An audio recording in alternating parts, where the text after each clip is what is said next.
Boo. Wrong. Wrong. Wrong. All wrong. Wrong. Wrong. Wrong. Wrong. Wrong. Wrong. Wrong. Wrong. Wrong. Welcome back to Gold League Delusions of Grandeur. In the bottom left is Tainer, deciding his cyber core isn't a huge priority. And his opponent on the other side is Randy, going for the committed one-base pressure. Thankfully for Tainer, and he's got really focused on the macro. In fact, he has so many pylons, he's not even going to get supply blocked for quite a while. Will he ever have units? Also, a very good question. Thankfully for him, Randy is just chilling for now, but eventually he may move out after repositioning his unit several times and getting a few more pylons in the trademarked L shape, because as Randy knows, you wanna have the shape of an L for your pylons. Very important.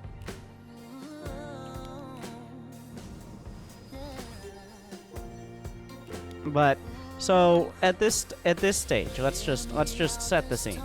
There are currently 10 charge lots and 8 stalkers against 6 zealots and 3 sentries. They do not have charge. There are 3 forges on the way. Both players making buildings like this is fucking city skylines and not StarCraft.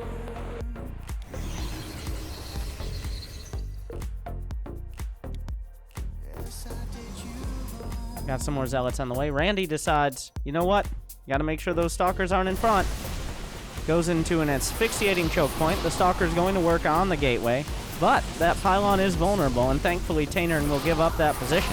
Eventually the stalkers will come up. The force fields are arguably helping. An Immortal is out, and a lot more zealots as well. But Randy was a little distracted, so he wasn't able... Oh, wait, was that a blink? Does he have blink? And of course, as we know, the only way blink, the only way blink can be used below the Masters League is so offensively, you're gonna get reported and banned from the fucking game. And he will blink into the Zealots and an Immortal, and Tainer will live.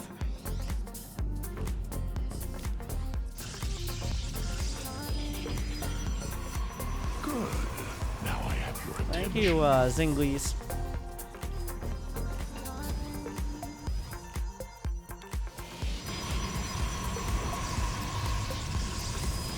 The production tab tells quite a story as we move into the match. Beautiful, beautiful.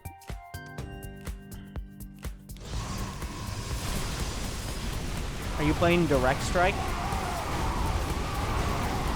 He blinks over the top of the Zealots in order to engage the other Zealots, and of course dodge these Immortals. Unfortunately, little to his knowledge, there are also Immortals over here, which means that the Stalker's not doing so great. Oh wait, those are his Immortals. He blunked over the top of his own Immortals, over the Zealots, into the other Immortals. So, and what? How is it even there? Oh, it blinks itself into a corner, caught between a rock and a hard place. Ooh, this is like if I could zoom in a little bit more, this is like a movie wallpaper here. All right. The charge lot.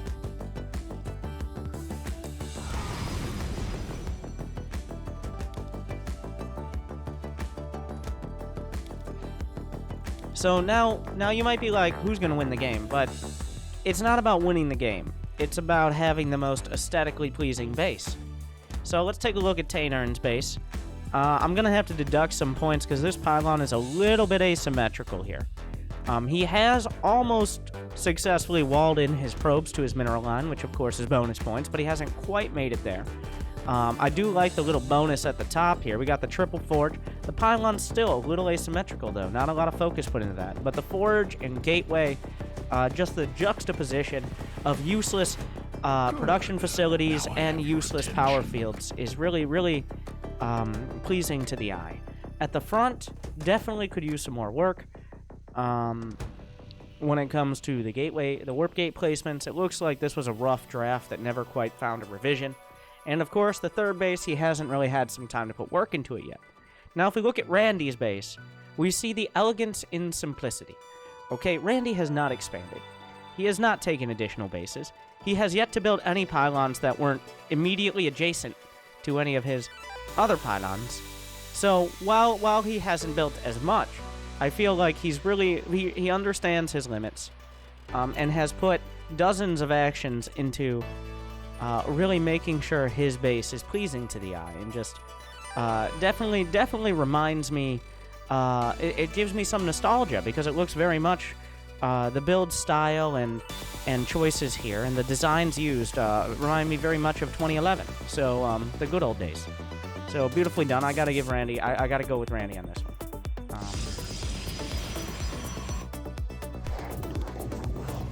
I think Randy takes it.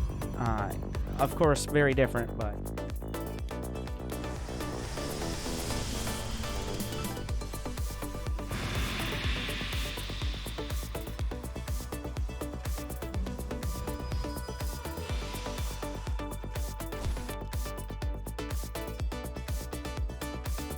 Okay, Taynern.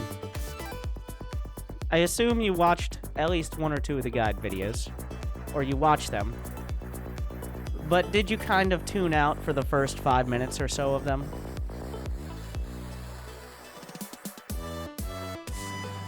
And then eventually get to the point where it's like, oh yeah, Immortals and Archons are good. And he has 3 bases. Because everyone, in almost everyone who sends in replays in Silver, who watches the guides, looks like they skipped to the fucking 6-minute mark and was like, oh, he's got Immortals and Archons, that's what I should go for.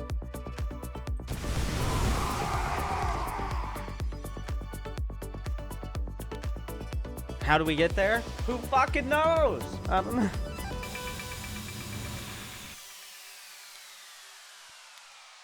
Units lost. Taynern has been more cost-effective there as he gets his 3-3-3. Oh, okay, there it is, finally. The set piece. The crescent cannons to really top things off. Taynern outdoing himself. Really just... He knew he was behind, so he had to go with the comeback potential, and this is a big, bold move. I love it. We went over this exact point last night. We did. Oh, I'm sorry.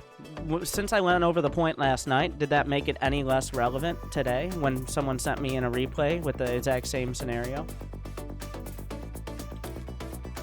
Last night, every single person who's ever played StarCraft or will play StarCraft went and watched my guides to the letter and jotted it all down, practiced, and now nobody sends me in shitty replays where they have no build order for 7 minutes but eventually end up in Immortal Archon. Right? That's what happened? My guides have 10 million views now? Can I retire to Fortnite?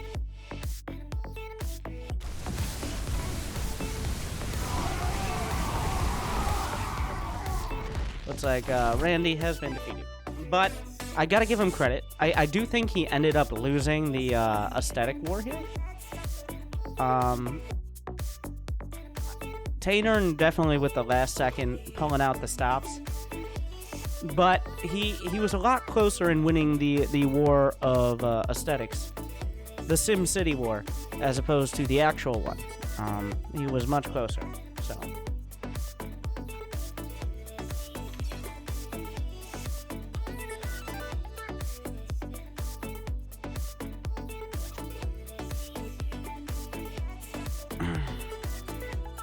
Alright, Yellow Kids had one. And another goddamn Silver Protoss.